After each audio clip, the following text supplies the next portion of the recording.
Hello, good evening and welcome. Welcome to Rangers Radio. Join myself, Fox, here on the panel this evening as the two old stalwarts, the one and only Fox, and the legend that is Bridgeman. Evening, gents. Young Fox, old Bridgeman. Right. Evening, lads. Can I say a big good evening to you guys in the panel? Huge good evening to guys in the lobby and to all the Rangers fans listening in all over the world. Good evening and welcome to Rangers Radio. I'm starting to talk to you slowly, Bridge, but I don't know if I'll ever forgive you. What for? No fridge magnets? Aye.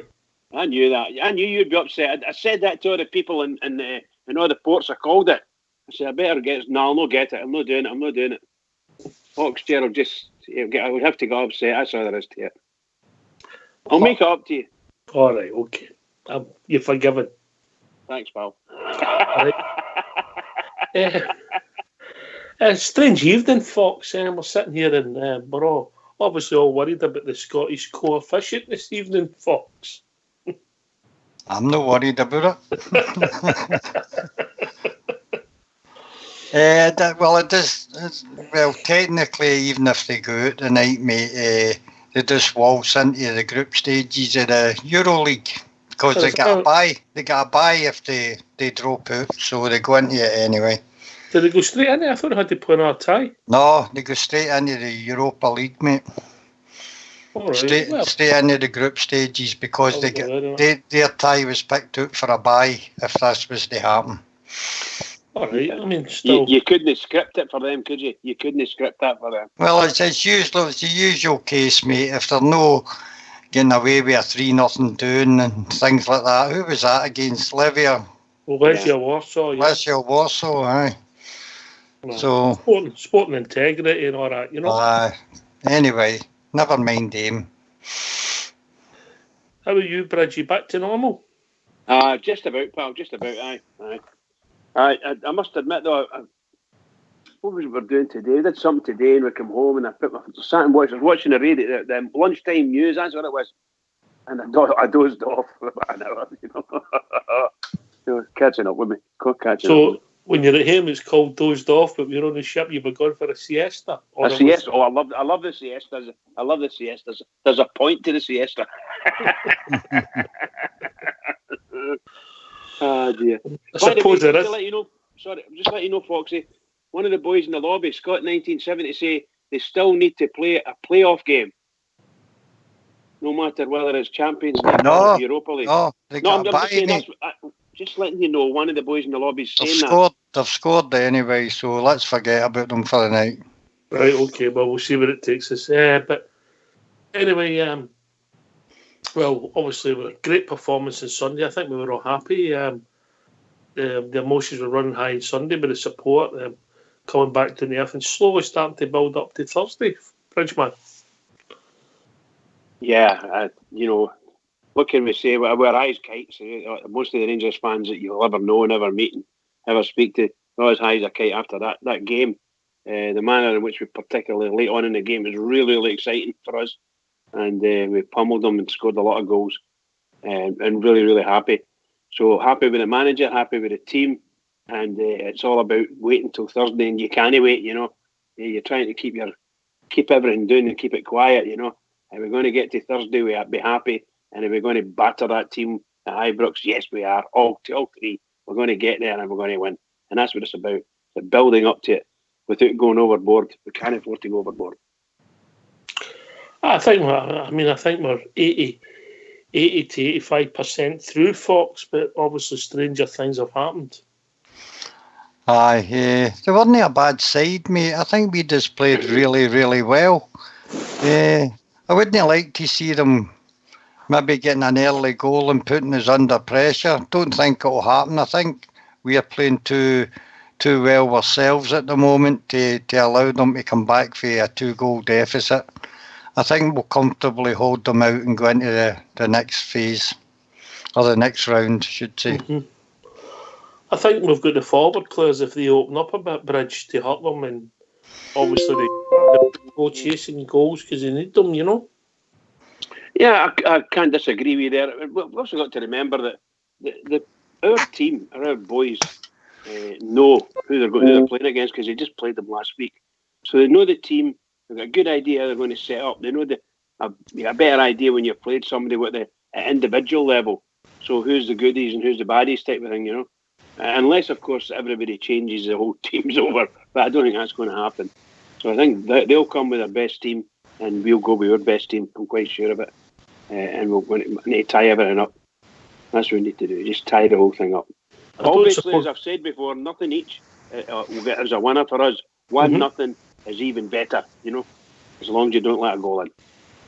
Fox, I don't suppose their defence will be looking forward to seeing Morelos if he's playing again, eh?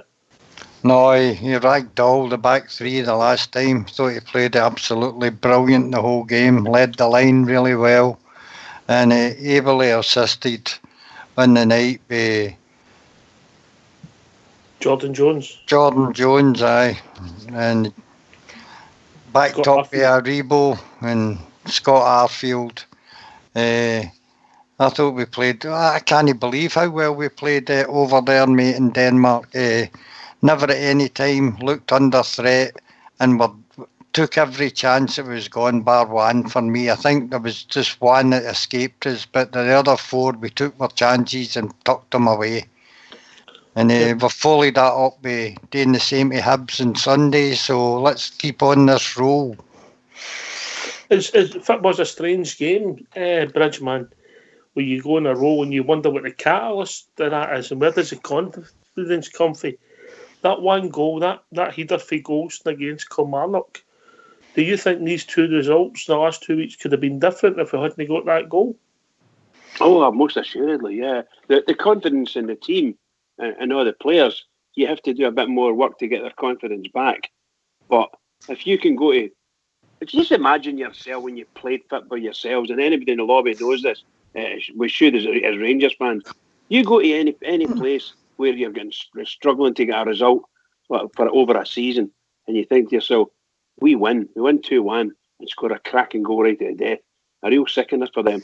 My God, you'd be as high as a kite. You'd be as high as a kite, so the whole squad come back to Kilmarnock really, really buzzing. That's the way I see it anyway.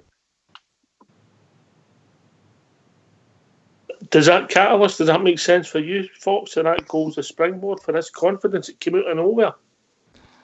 Aye, we'd played well against Kilmarnock, mate, and then, as usual, lost a silly goal.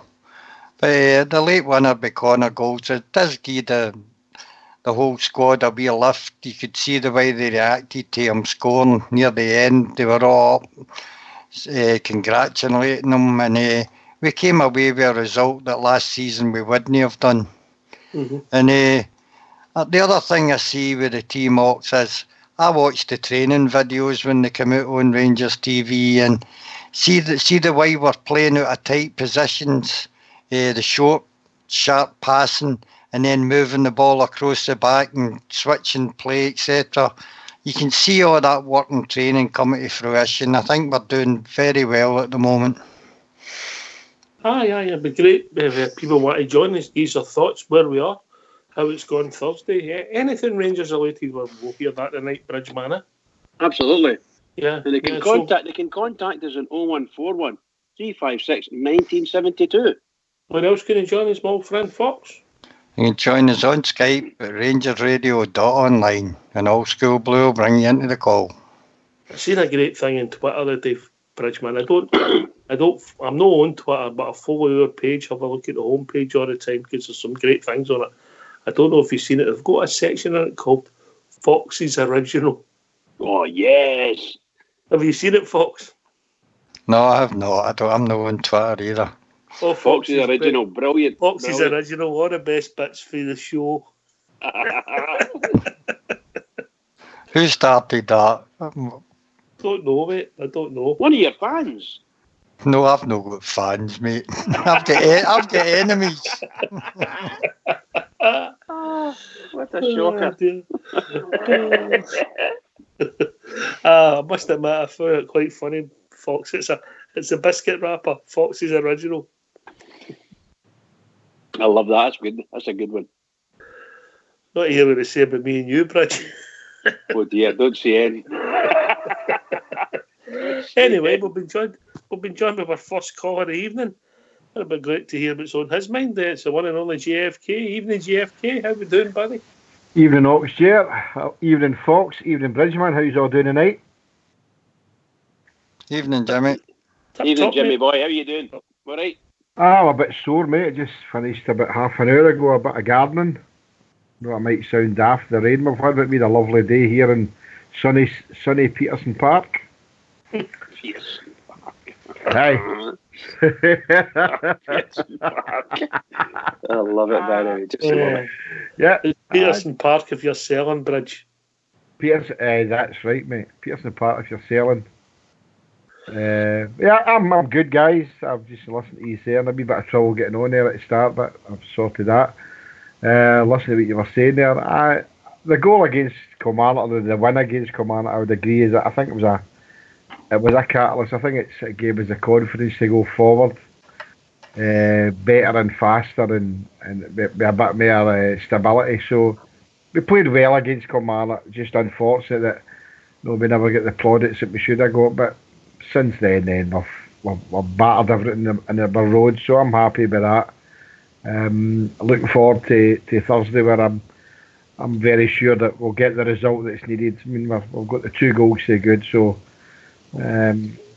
Gaffer, I'm sure, will put out a very, very strong team, put the game to bed first half, and then probably finish the game with maybe the team that will probably play on Sunday. So I think everything's good as it stands now, so I'm very happy with it. I can't see that, JFK, and I'll tell you why. I think you're right. I think we will start with a strong team, but I think the team on Sunday will be unrecognisable.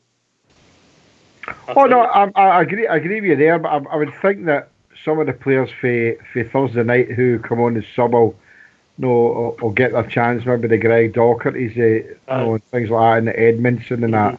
I think they'll be playing on Sunday. Definitely, they'll definitely play. So, yeah, I think he will put a strong team out at the start and try and finish the game, get a couple of goals, and that's the game done. One of these. Anyway, we're joined by caller. Evening, caller. Evening all. My name's Gary. How are you getting on? All right, Gary. Is this your first time on? It's my first time caller. Right. Good on you, mate. What's on your mind, mate? No, it was just you were asking, obviously, phoning me if it was on your mind, and it was just the obviously our manager Steven Gerrard. I just think everything he's put in place now, it would be. I mean, I know he's only got a 4-year contract with us, but my fear is that after that 4 year we go back the way, rather than I would love to keep Gerrard for like longer than 4 years anyway. Because I'd put a 0 after the 4, mate, if it was down to me. I'm the exact same. I just think that he's brought a total modern day feel to our football club. Mm-hmm. The facilities have been totally upgraded. Don't get me wrong, I think obviously what do you call him, Mark Allen. Mark Allen, I think he's had a new bit to do with that as well, right enough. But just his whole philosophy of how the game should be played, and I can mind the days of us, don't get me wrong, Portsmouth's a legend and that, but there was games you were just sitting in and squeezing it at 1-0. At least now when you're sitting watching Rangers, it's like attacking football. It's what you want to see each week. I just hope that we're able to keep a hold of him. I don't know what age you're, Gary, and I don't need to know, but there's similarities in certain managers come in. There's similarities when Souness come in, and there's similarities when Advocat come in. Bridgeman. Yeah, like how can you say different generations and things like that, see different things. But I think that the guys that we've got now, I think they're completely different from teams 5-6 years ago we had. Remember, just when we were in the bottom league, the way we built it up, we've got a smashing team, which reminds me of somewhere along the line of some of the teams that Walter Smith brought up, you know. But other than that, there's very little difference with what Steven Gerrard's doing from a coaching perspective. I don't see the same. I don't see the same that way. We've got a really, really young team here in comparison to what we had before, but very skillful and a joy to watch. And pleased to meet you. What did you say? Your name's Gary. Yeah, it's yep. Where are you from then, Gary? Close? Hamilton. Hamilton. All right. Aye. Hamilton. Yeah! Yeah, we know. Just keep your powder dry, GFK. Yeah. Sorry, mate, was I on mute there? Yeah, Sorry. just keep your powder dry. What a shocker, your JFK. Keep What your a powder shocker. dry. Graham shouted for the other room. Sorry, guys. I thought it was on mute. Sorry, Gary. I thought that was Mrs. GFK having a good time. No, I was thought it was hitting them. Is that because something's went 2-2? Yeah, something's went 2-2. What snow is it? Yeah, Keep your powder dry, Gary. Keep your powder. Oh, Gary, help my boy. see when Advocate come in and the football we played, and I'll go to GFK with us as well. Advocate come in 98. He spent a lot of money, which is different for Gerrard. The point that Bridge made last night. We were in a different place. We're bringing in real stars, but the football was superb, and we enjoyed it.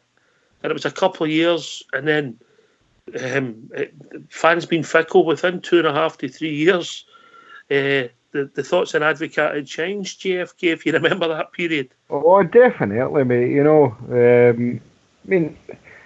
what Gary's saying there, I can definitely see the similarities. You know, I say we didn't need to know Gary's age, but when elder statesmen like myself and your good self, Fox here, and our good friends Bridgeman and Fox, we can go back a decent amount of time. But putting into the comparison, I mean, I can see that the comparison there, where we were, especially when Graham Souness came, where we were and what we were taking to, and then when Dick Advocate came in and he spent the money, that was some absolute astounding amount of money that he spent. But it can quite easily go tee up, as they say, you know. But if Steven Gerrard gets success, then we're not going to keep him, you know. And I'd be love to be able to see we could keep him for 5 or 6 years, Gary. But let's be honest. I mean, if like Souness, his heart's somewhere else as well. So if he gets success, which we crave, then that's good for us. But long term, we will probably lose him. It's a level of player that. It's a level of player that obviously that he's able to bring in a sense. Like, I know we're obviously on a tight budget and stuff like that, but I do believe half of that team's arrived because our manager. I don't believe. I agree with you, mate. Because yeah. He's that's no offence to us. Like, I mean, we are obviously a big club and stuff like that, but I just think, say for talking sakes, we went and grabbed a holiday. Obviously we're touted with Moyes before Gerrard and stuff like that. I just don't think like these guys have got the same pull as him, and I think if we are ever down the line that we need to look again, then we certainly need to look at an ex-professional that's got the same kind of mindset. I would hate to go back to the days what I say is Advocate was. I seen the tail end. Advocate was only about 15, 16 when Advocate was in, and then it was when Clichy came in. And don't get me wrong, Clichy done a great job, but again, he did well downsizing, yeah. His money striking again, and but it just shows you with a guy like Gerrard. Imagine that we could give him money. You know what I mean? What kind of player he would be able to attract?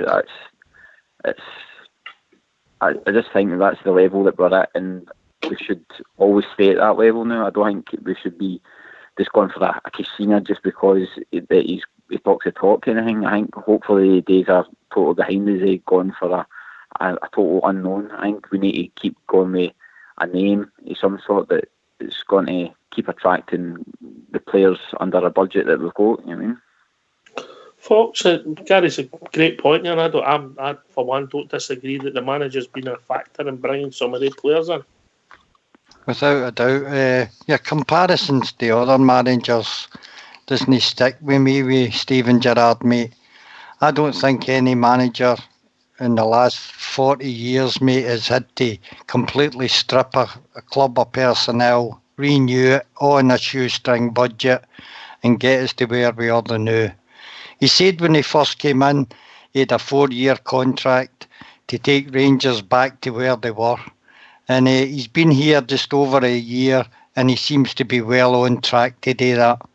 I think the days he is signing Tory Andre Flows, etc., and some of the great English players we signed through as soon as he's reign, are gone now.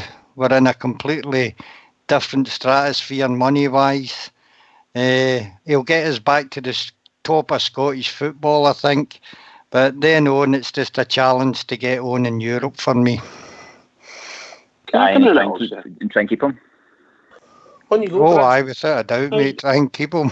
I was just saying that. Like last night, I rounded off about 8 players that we've got in our squad, first team starters. Most of them first team starters, and it didn't cost us a penny, apart from one development fee for Aribo. The rest of it was all whatever contract we brought them in and whatever sign-on fee. I'm not really caring, but an actual transfer fee was zero, and they're starting for us this season. These guys are making us look really, really good. We are a quality team with quality players that didn't cost as much, and there's a hell of a lot of youngsters in there, 22, 23, 21. Fantastic. What a future we've got.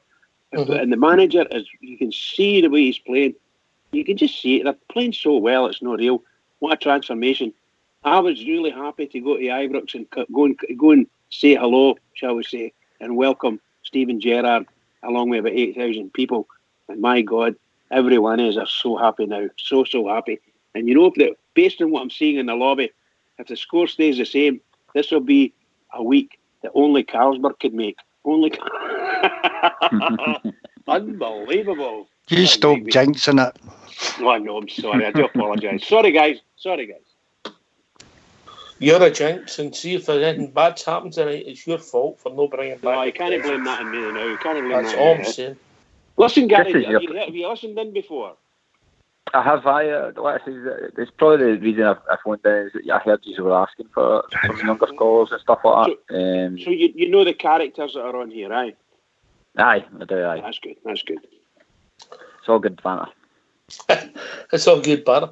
Gary, I mean, you've talked about Gerrard, and I think he's doing a fantastic job on and off the park, helping modernise us. But what about the actual team itself, mate? What's enthusing you, mate? I've kind of a lot of folk have been saying that we shouldn't be signing older guys and stuff like that. But I think if you're signing guys of the force quality, then I think that's perfectly all right. I think having that bit of skill and class along with what I kind of hoped was that our young strikers would start coming through a wee bit with this year, with Defoe maybe showing them, coaching them, stuff like that, even with Alfredo. Then what he's doing, I was hoping that our young boys would start maybe shining a wee bit, if you know what I mean, but it doesn't seem to be that way. It just seems to be that we're selling them on. So I think, like, overall, with your question, I think, like say that, the Defoe, Aribo, and by the way, I was a critic to him at the start. I remember going to see him against Oxford, and I seen the Oxford boys going in there on him, and he was getting battered about the place. And I was like, I don't think he's going to be able to hack it up here. I says, if he's getting battered about after these boys, I says, wait till he plays somebody like Motherwell. But it just shows you, within a couple of games, the boys totally, like, on the ball. He knows what he has to do. Who's that, Aribo? Aye, Aribo, aye. Mm-hmm. Fox has been really impressed with him, mate. We were chatting this afternoon. That's the one he's really impressed with, it, Fox. I've liked him for the very first time I've seen him strolling about the park at Ibrox. Real class act. Finds that extra wee bit of space and tight turns.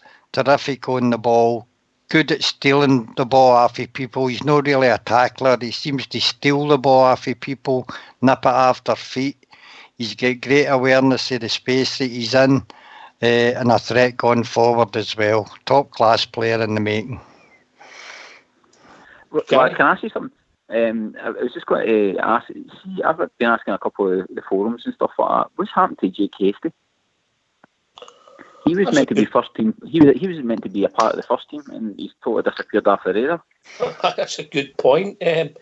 Obviously, we've seen him against Oxford the first game of the season, and I can't remember if I've seen him since. Yeah. No. Sorry, Jimmy, on you go. It's a strange signing for me, Jake Hastie. A very, very strange signing. I don't know. Maybe the gaffer's probably seen something that we've never seen, but I don't think he'll ever play for Rangers this season. I think they'll probably farm him out before the 2nd of September, Gary. I don't know how you feel yourself, mate, but I thought it was a strange signing at the very outset, you know.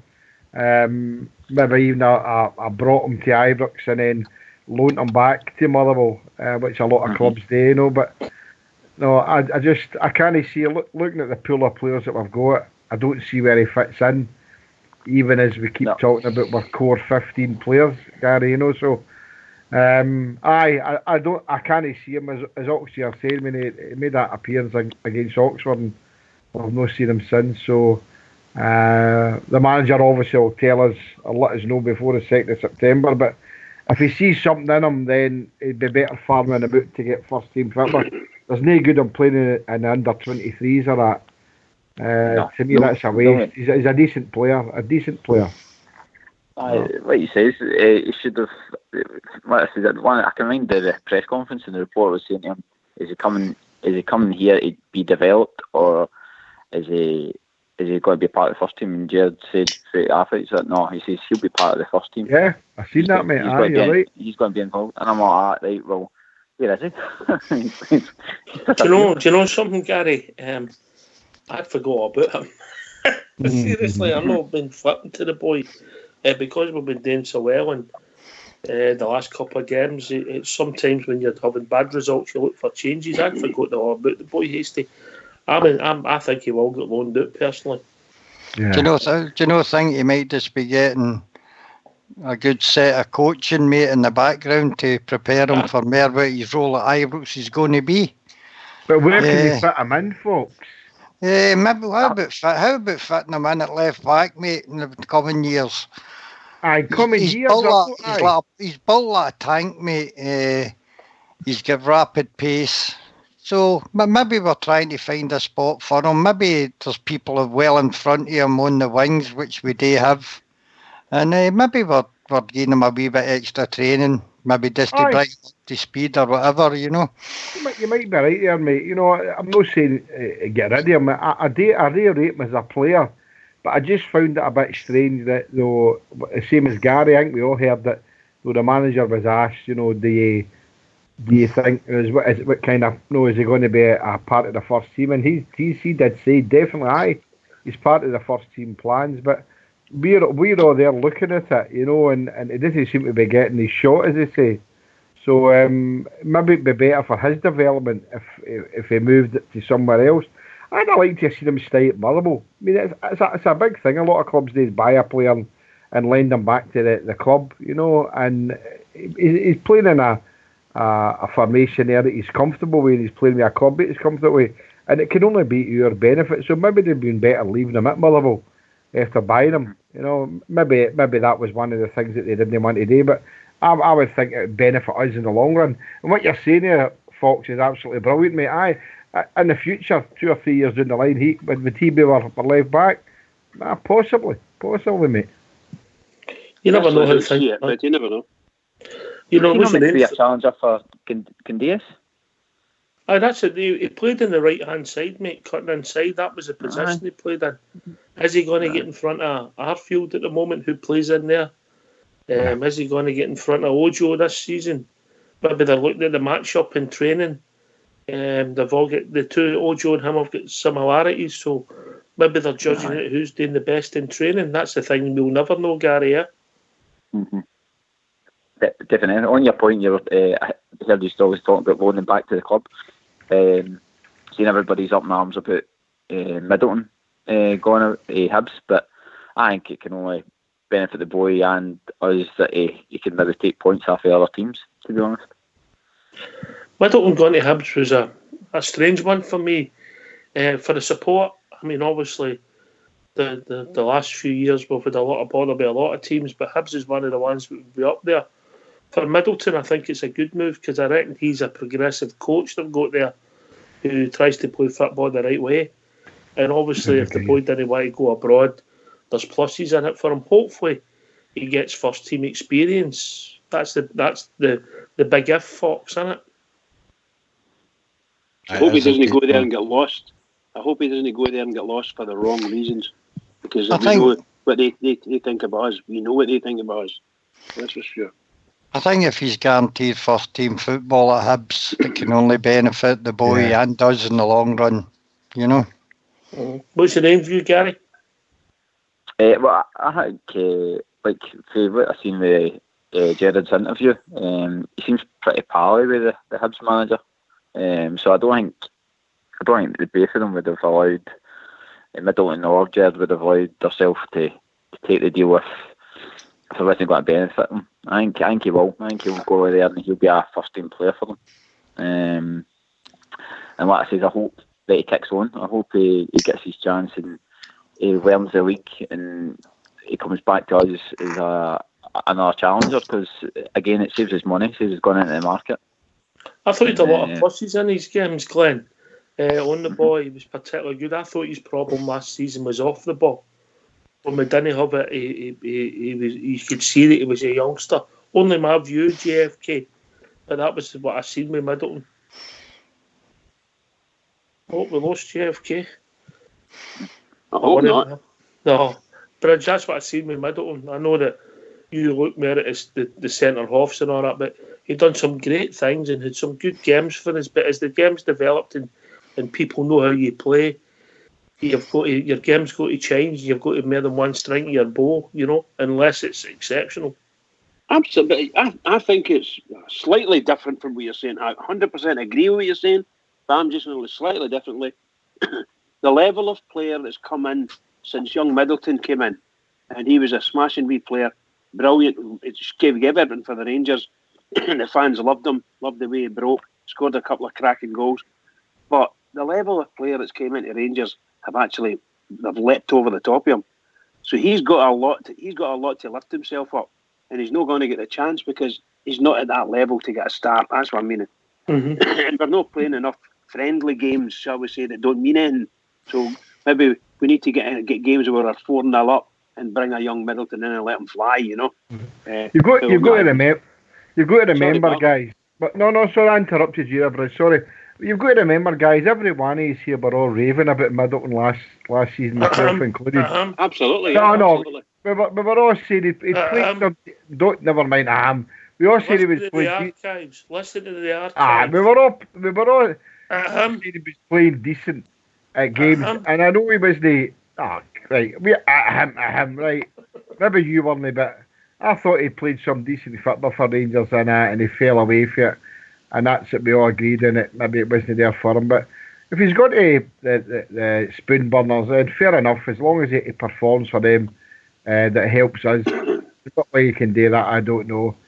I mean, we all thought last season he was going to be a decent squad player, and it didn't go for him. So let's see what happens once he goes to the spoon burners, if he comes back a better player. I've got my doubts. I just think he fell away, and I just think the players that Rangers bring in, if he knew he comes back, obviously be far in front of him. And you need a cough bottle. I think you need to listen to the archives. Always weren't convinced with him. Well, but I do accept that he had a couple of real good games, and what he is, he's a good finisher. He's got a knack for finishing a goal. Yeah, Gary, but he's got to get more than one string to his bow to play if he's going to play in that outside left position. Well, you've got Jamie Murphy to come back in, I know. I think Jamie Murphy actually might go on loan short term. There's somebody saying in the lobby that he might be on his way to Motherwell, mate. Who's that? Stevie Scott is saying that right enough, aye. Jamie Murphy? Stevie Scott is good. Aye. Saying the boy Murphy's going to go to Murrow on loan. He's saying it's from a very good source, so hope he's right. There's sense in that, mate. If he can get 4, I would make it a short-term loan. up till Christmas, if that makes sense, because Jamie's in a different stage of his career and needs games. You know, I feel sorry for him. I was really unlucky, mate. We've had a couple of people unlucky. The boy last night was on talking about Dorans. Dorans was very unlucky for us as well. And Jamie Murphy's been unlucky. You know, both Rangers supporters, and they want to do well for the club. But I would accept it. Jamie Murphy in a short-term loan. What do you think of that, JFK? I think Jamie Murphy will come back a good player or not, even if he goes to Motherwell. You've got to remember Jamie Murphy's age as well. I mean, he's been away from Scotland for a while, so it's not as if he's 25, 26, you know. So a season at Motherwell, he probably did very well. And let's us do it the same as the puddle drinkers do. If we've got a lot of decent players who are not getting a game, let's farm them out to all the other clubs in the SPFL and let them play against the puddle drinkers and things like that, because that's what they do all the time, and it does weaken other teams, you know, when they can't play against them. So let's us do the same. I think Jamie Murphy's a cracking player. Met Jamie many times. He's a local lad. Went to school with my boy and that. So met him a few times. Lovable big guy, and he loves the Rangers the same as we all do. And he'd have walked here hot coals at the time to play for the Rangers, but they just. And a nice player he is. He's what you call a nice player, intelligent player. Yeah. The man with the big horns didn't want to pay the money for him, you know, so that was unfortunate. But I think going to Motherwell would be a good move for him next year. Well, I really do. 4 months? Send him there to January. Mm-hmm. Send him there to January. You see sense in that, Gary? I do. What I say is, and the thing is, his injury was no fault of his own. He was running, he was charging down the ball, and it's sod's law it was on that bloody pitch. And I think he would have kicked on last season for us. I think he would have been one of these players that probably would have got us a goal that needed to win the game and stuff like that, or the cross to win the game.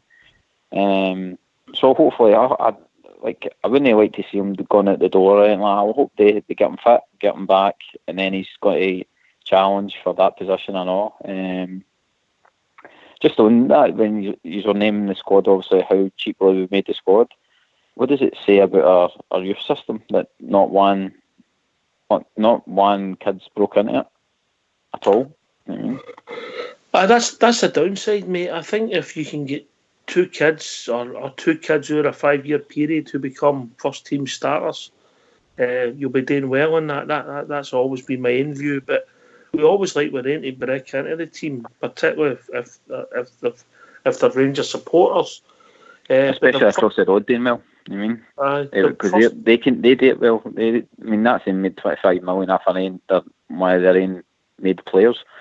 And that's what we need to start doing. We need to get people in there, but then first and foremost, they need to be good enough in the manager's opinion. Yep. But there might be a fire sale somewhere else at the moment. Is that correct? If my information is correct. Can give you an update in the big game tonight. Rangers reserves beat Stranraer 2-0 in the. All right, that was good. The turn-ups, Carmel. Turn-ups, Carmel Waver. Well, you can't whack that competition. Absolutely brilliant result for the young boys, mate. 3-1 they won the bookies this morning, I read. And you bottled it. You bottled it. Well, I had a look, didn't I? Do you think that Europe, if it goes the way we're all thinking it will go, do you think Europe will hinder us now? And no, mate. No, I don't actually. I think that Gary, I'm sorry about this. There's obviously been a goal somewhere, you know. That's all right. I've seen a FT come up. All right.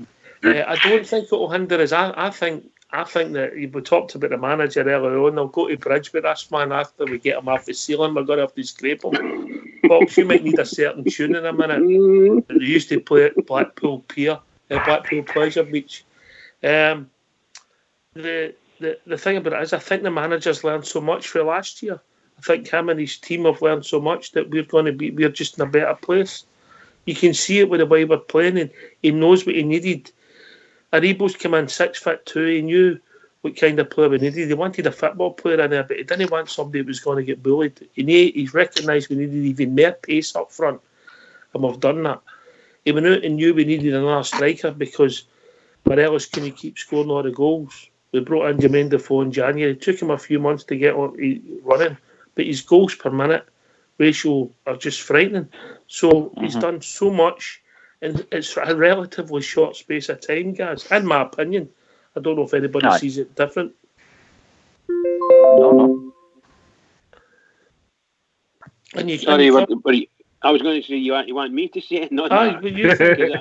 Every word that you've said, I agree with 100%. Our manager he's done the business. He's learned after his first season, and his first season we end up second in the league. That's an improvement from previous year. Some of the boys he brought in, okay, they haven't worked out for him, and he'll move them on. But the other guys he's brought in, I'll go back to what I was saying last night. He's brought 8 players in our door, and that's the ones that I've in the front of my head. It's cost him nothing. He brought them into our team for nothing, and they're a big part of our squad and our first team, and they're absolute dynamite. So I love the way you said it. A Rebo 6162.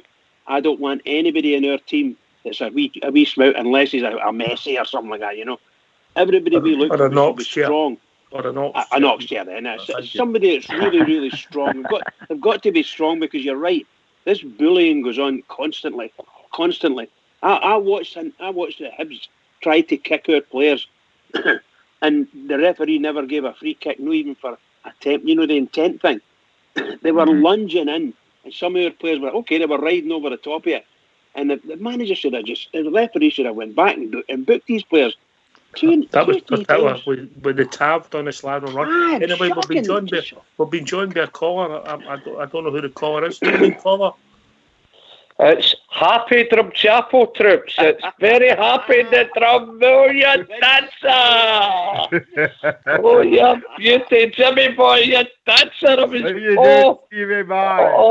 it was magic. Hey, we're having a party. We'll be singing, dancing and swinging. Come on over to Drum Chapel tonight. Yo! All immigrants get their asses felt. Brilliant, man. Magic. You know that's not correct, but it might be correct. Aye. Listen, guys, honest to God, I'm no one for talking about the monkey mob, but you want to hear them on that BBC Radio Scotland. You think they were at a wake? You want to hear that? It was brilliant. Oh, magic. Ox, my fingernails, man. I bit them on down my elbows. Get it right, and get it up, man. Oh, you're dancing. I'll be like Skippy, get up that government reel tomorrow night. I'll be jumping up 2 stairs at a time. Brilliant, man. I hope not, because it Thursday. So it is, but days this. Well, let's say 12-hour shifts, Ox. Let's say 12-hour shifts. Listen, guys, man, I know they're not to do with us and all the rest of it, but I take no greater pleasure out of them getting pumped, honestly. I really do. You know, I think it was David Cooper that says there's only one team, but it's 2 teams for me, my main team and whoever's played them, you know what I mean? But, Brad, I've been listening you talking about the team, the players we've got for absolutely nothing. And guys, again, I've got to get back. Mark Allen has been an absolute unsung hero for us, really, hasn't he? Absolutely brilliant. I mean, you've got to give the guy 10 out of 10 for what he's brought. I know there's a couple there we still need to get rid of and whatever, but I think he'll do the job for him, you know what I mean? But, unbelievable the players we've got, and we've got them for absolute peanuts, guys, you know. You're spot on, Stevie. On you go, Brad. You take that, because that was a point you raised. Yeah, 100%. And, you know, I have to say this, Stevie, and I mean this, but in all seriousness, I said it 2 years ago. We've got a manager, general manager, Mr. Robertson, and he's a quiet-spoken, nice guy. He came from Motherwell. He's got a lot of contacts in SFA and SPFL. He will carry us for another season, probably, maybe this season. But in the next 2 years, Rangers need to bring in a chief executive officer and somebody that's not going to take any rubbish from anybody. And that's what they need. They need a big bulldog, and let him get in there and do the business, because that's what we need now. We need somebody be a real leader, stand up in the county type of person, and not take any crap from anyone. I think the boy's done well. Robertson, I give him all the credit of it's going. It's probably what we needed after the furore of Charles Green and company like that, So he's came in, we'll quietly get in there. We're now in the board at the SPFL, and I think we'll get a seat in the SFA as well. So all these things that probably needed to happen have now happened under his stewardship. And hopefully at the end of this season, we'll be saying bye-bye to him. No offence to the guy, in any way, shape or form, but Rangers need to be big. Need somebody big at the front. Somebody big. To go with great players. Yeah, we need... I know remember, he wants for wingers to be 6'4". Mm-hmm. Oh, absolutely. Absolutely, yeah. I mean, what I was going to say was I totally agree with what Bridges said, but see, next year I'd be looking for 12 Rangers fans to be good shirts and ties, sitting there keeping an eye on the PR and fighting every step of the way. Be a bit more ruthless at that end and all. I just think Jim Trainer's, he's opened their eyes, kind of half opened, if you know what I mean, but nobody's really fighting for corner against certain things, and it's time now to give 11 educated bears, take their taps off, their suits, sit at that computer and fight with every last breath and make sure our club, in any shape or form, wherever it may be brought up and we're brought down wrongly, they boys will get onto that PR system and fight our corner and do it right. Are you saying to me, Stevie, that you think there's an agenda, or there could be, let's just see, a PR company putting stories in the media at the moment to deflect for another issue? 110. Follow the money, Ox. Follow the money. And by the way, you better believe that result tonight and them not get into that Champions League. They were going to put whatever money they've got for Tierney and that Champions League money together to pay poor people out, by the way. And that's a big, that's a major one for them tonight, trust me. But yes, that's exactly what I'm saying. And see, when the situation regarding all the PR and different companies having a pop at Rangers, it's not going to get any better as we win, Ox. It's only going to get worse. When they can't beat us in the park, they're going to look for other ways to try and beat us. Would you say that when we have a great result on a Sunday, and then there's a story that was out 2 weeks ago about our centre forward was brought up again and put in the papers, isn't it by accident? Is that what you're saying to me? 100%. I feel as if I'm at court here. Yes, 100%, Ox. Yes, yes, and I see what you're getting at. 150%. Yes, that's exactly what I'm saying. That's exactly what I'm saying. And by the way, you can cross-examine the witness, Gary. Carry on. I was going to say, Ox, that about that other story that got released at Police Scotland. We were the highest ones that used them, or something like that. We had the biggest bill in Scottish football with £100,000. Our police bill was £400,000. And then the next one was, to be fair, I've got to be honest, I didn't have a problem with that because we're the ones that got all the punters. I was going to say, we've got the biggest fans. Aye. Yeah, but was that bill for every game that Rangers go to, or was that bill for just the No, that was for home games, mate. Home games. Right, for home games, and I know, there's very, very little trouble anywhere near Ibrox at the home games. Exactly. Very little trouble. And I don't agree with the police charges cost wise. I mean, I don't know what they're doing to make everything all safe. They can't put the subways on. All the roads around the Ibrox are choked. Nobody can get away from the place. It takes you an hour to get to the car park. Yes, what's that, bud? It was a non-story. Like I said, it was just putting in. They fired it out there because we were doing so well again. That's propaganda, guys. It's propaganda. I've just got to. We've got a new feature on Rangers Radio starting at night. It's the snips, where anybody's get bargained they want to sell. Remember, they used to have that in the papers, Stevie. Oh, aye. So what? We got a white cake at there. Anybody who's looking for a set of disco lights, can they contact a P. Lawler? You fucking dancer. The disco lights, that's right. I forgot about them. Fucking hell. What's the language? Oh, yeah, dancer. But you know what Oh, else? You want to Know get what in else contact they'll with not Rich be Man getting? through They'll the not be Rangers getting any. Radio Snips. He'll be able to sell you a set of disco lights.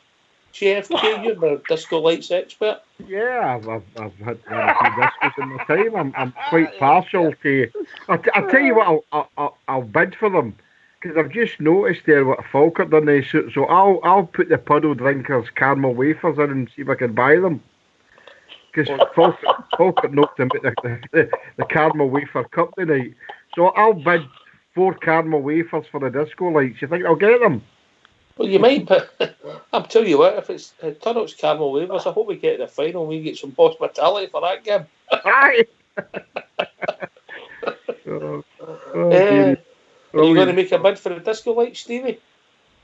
I wouldn't give him nothing else. Absolutely, I wouldn't even give him nothing. I wouldn't even piss them if they're on fire. There you go. I just hate the sight of them, by the way. Every inch of them and everything they're about, I hate them.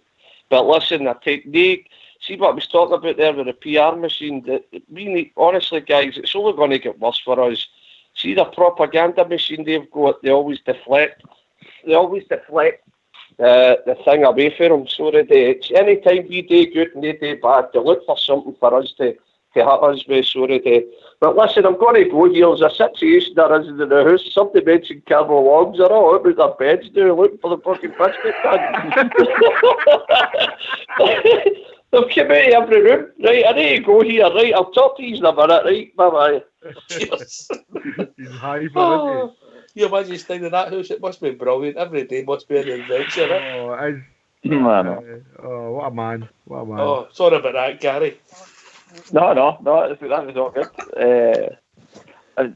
See now we're obviously talking about how good our manager is. What in your eyes is going to be acceptable this season? Well, we're winning the league this year, mate, in my opinion. Yeah, and I think if we don't, What's your worst case scenario? Worst case scenario, a trophy Double. and finish really, really close. Right. Yeah. Aye. Yeah. And Europe's just a bonus. I would fear that folk start shouting for him to go and all that carry on. I wouldn't want that. At the end of the day, he's fighting on a shoestring, so you've got to give him his 4 years at least. We've got responsibility as fans as well. We talk about that, but we've got to support the team. GFK. We talked about this tomorrow night. People buy their tickets, get to the stadium, fill the stadium. I think there's about 3,000 seats left at 4 o'clock today, which was a tremendous crowd for a tie. Which is pretty much done, mate. Yeah. Done, aye. We've all played our part since 2012. You know. We don't want to keep getting near that. I mean, what they did to us was absolutely scandalous, and we've all played our part with the guys that go to the away games, and what's a world record for a third tier, actually a 4th tier games at Ibrox. So we've sold many out. So we have played our part, and I agree with what Gary's saying. I'm the same as yourselves, you know. I mean, there's no half full or half empty for me. It's a league or nothing for me. And will I be calling for Steven Gerrard? I said no, I'll know, because I'll be really disappointed if we don't win the league, because I think that we've got a more than capable squad of players to do that. But unfortunately, Oxshire, there will be those who decide that that's the road they want to go down. I'm not going to be joining that party. I'd like to think that the very worst case scenario we'd get the cup double. But I'm confident we're more than capable of winning this league. No challenging for it, winning it. Let's get the challenge. No, that we could finish second and challenge for league. We need to get that mentality out of our heads now. The mentality we should have is we're going to win this league. Not just because the puddle drinkers get beat tonight. But they've all seen what they've got. You know, they've bought some, as I said to you last week or the week before, Oxshire, they're buying cheap replacements and try to sell their what they would deem as their big players, and as Stevie said there, they're trying to get as much money together to pay up poor other people who, and obviously we'll use that phrase, poor people out there who deserve the money, and this tonight is a big blow for them. Dave King's put his money with the Three Bears and others to get us to where we are. Stephen Gerrard and Mark Allen, the backroom and the staff. fans, Jeff. I was just coming at that. Stephen Gerrard, the backroom staff, with Mark Allen, and then the fans. I've put in everything that we can to make us the team that we know we are, the best team in the world. So onwards and upwards, we always say. So we've played our part.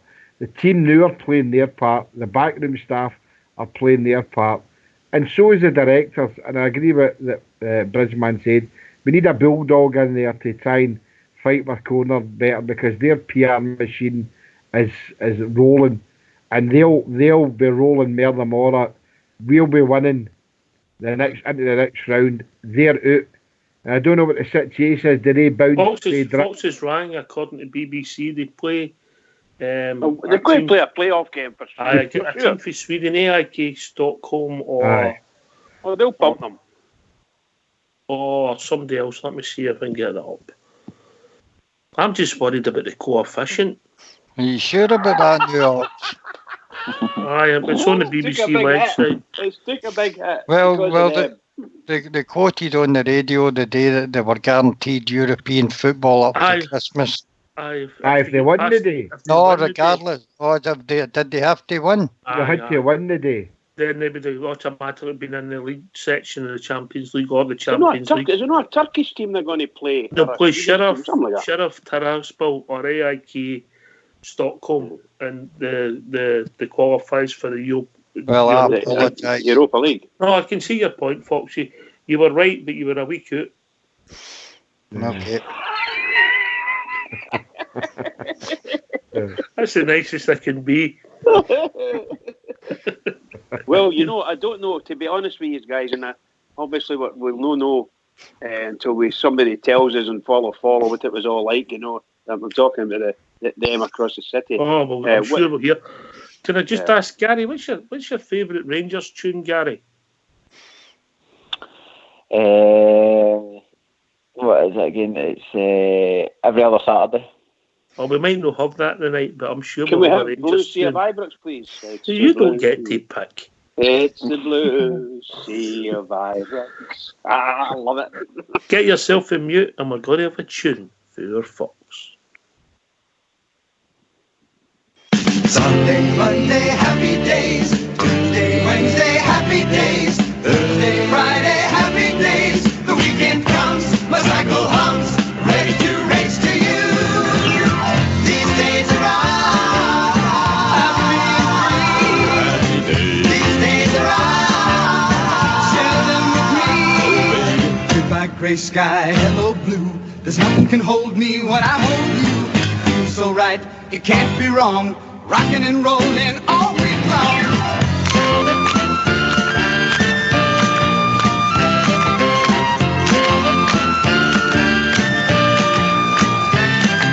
Sunday, Monday, happy days. Tuesday, Wednesday, happy days. Thursday, Friday, happy days. Saturday, what a day.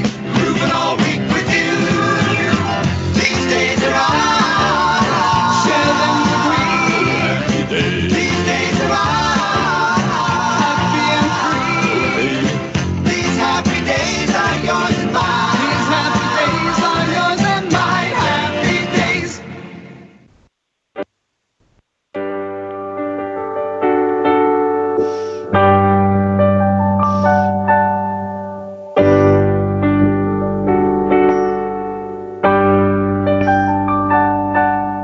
Making your way in Europe today takes everything you've got. 60,000 daddies, waste season tickets bought. But maybe you have to win a game in order to progress a bit beyond the second round. Where bombs like you are never found. It's just another fact of life. It's never gonna go away. There's no Thames left in Europe by Christmas Day.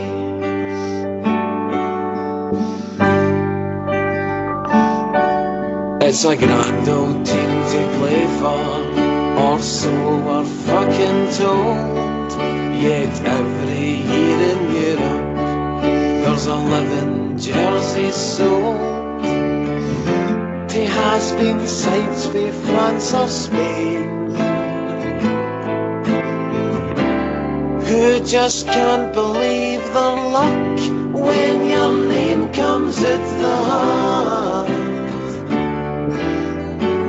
He cries of who the fuck is that? You're just a pushy Glasgow team. You give us all the book. Your European campaign's a fucking joke.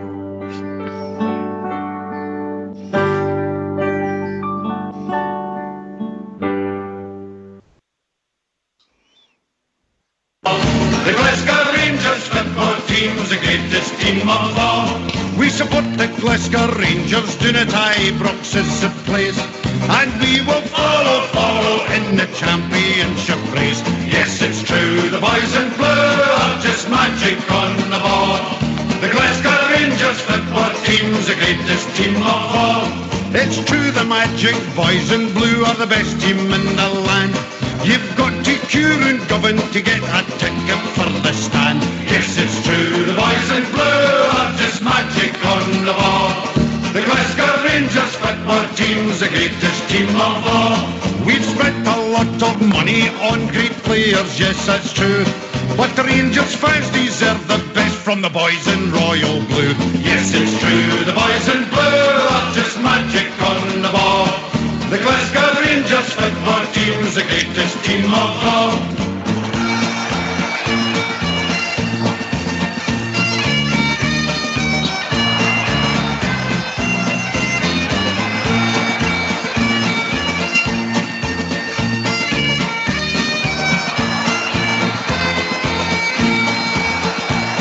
Now years ago the story, it was dismal, full of gloom.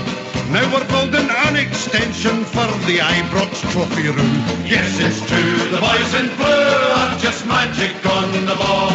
The Glasgow Rangers football team's the greatest team of all. In Europe we'll be travelling by land and sea and plain. The teddy bears have got the bears and we're on the march again. Yes, it's true, the boys in blue are just magic on the ball. The Glasgow Rangers football team's the greatest team of all. Yes, it's true, the boys in blue are just magic on the ball. The Glasgow Rangers football team's the greatest team of all. Yes, it's true, the boys in blue are just magic on the ball.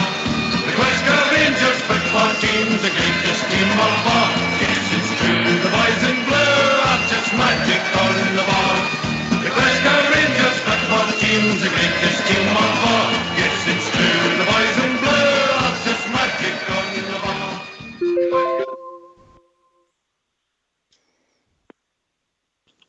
Well, do you enjoy that, Bridgeman? A medley. Fantastic. Just absolutely I fantastic. think Almac Jer peaked early. Happy days right enough. Absolutely fantastic. I think that was Nate, brilliant, folks. That was that's doing brilliant. well. The schools, what is it they say? The schools haven't even gone back yet and they're out of the Champions League. Fantastic. I think we should Gary, start buying give us your Glad all thoughts. over again. Give us your thoughts, Gary. Do you think we should start buying Glad all over again? Nice one, pal. Nice one. It'll be interesting to see what the media say tomorrow. Anyway, we've got another caller coming in. It's the one and only Stardog. How we doing, mate? People being concerned about your welfare, Stardog. What's happening? Has something happened in the football night? Can you give us a clue? Have you missed it? Can you give me a clue? Have you been sitting for half an hour trying to get that gag? No, mate, I've been sitting for 2 hours trying to get the Waynes to sleep. Blame the Wayne. Listen, I've got somebody volunteered to watch your Waynes. Take them off you. No, that bridge, is it? No. No, Stevie for the drums says that Stardog's a good boy. Good for him. That would have done me a good turn, I tell you. Playing free for a couple of days, I could maybe go in a bender with Bridgeman, eh?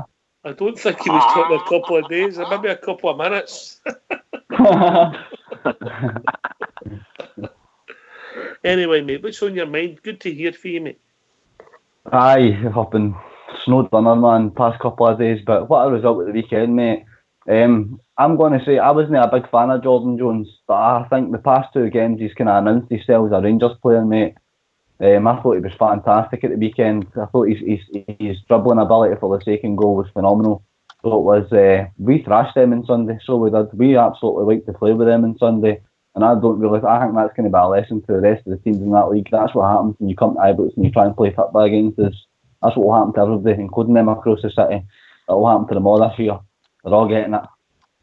I hope you're right, mate. I hope you're right. But by the way, they're going to come. They're not going to know where to stick or twist. Their team's getting old in the midfield. They don't know what to do. I think they'll freeze again. They've got a guy in there who dives for fun. He'll get fun out. The game will be too big for them. They've got players that want away. Absolutely brilliant. We'll be joined by Wheels. Evening, Wheels. How are we, guys? I'm all right. What about yourself? I've just been to see a doctor there. Been diagnosed with disco fever. Go on.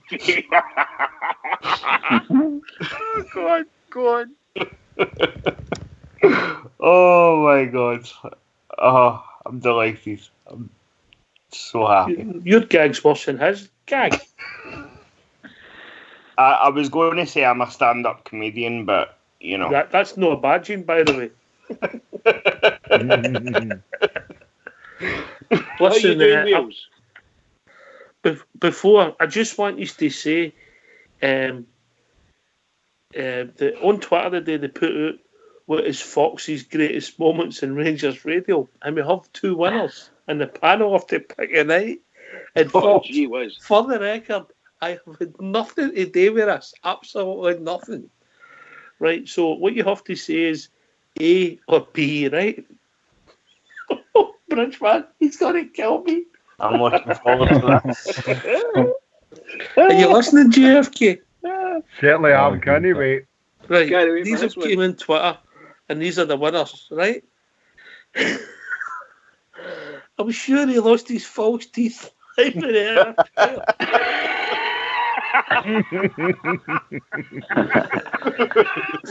that's A.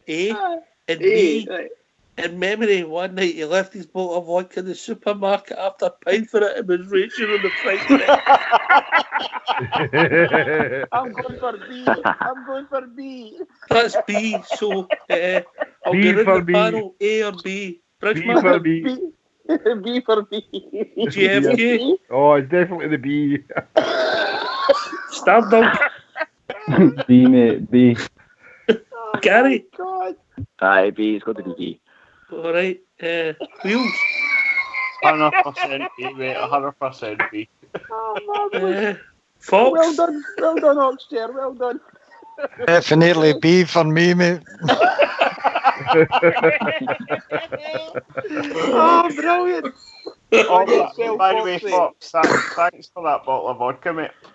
Oh, do you remember that, Fox? Oh, I remember it well. I was raging for about 4 days. By the way, the lobby's got B. It's very popular in the lobby. I've got to say, fair play. I don't know who came up with that on Twitter, but Fox's classic. B wins it. So I'd lost my false teeth, or I've left my vodka in the show.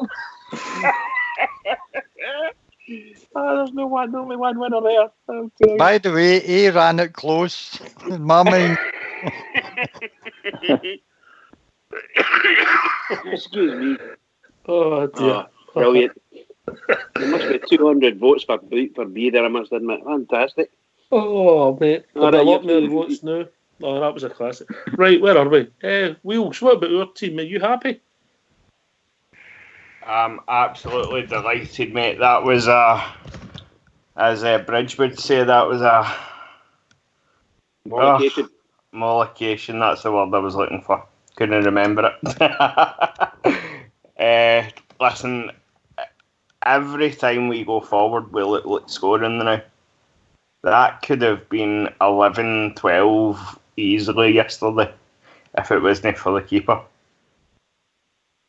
Do you know what I mean? He saved them from an even bigger mauling than what it actually was.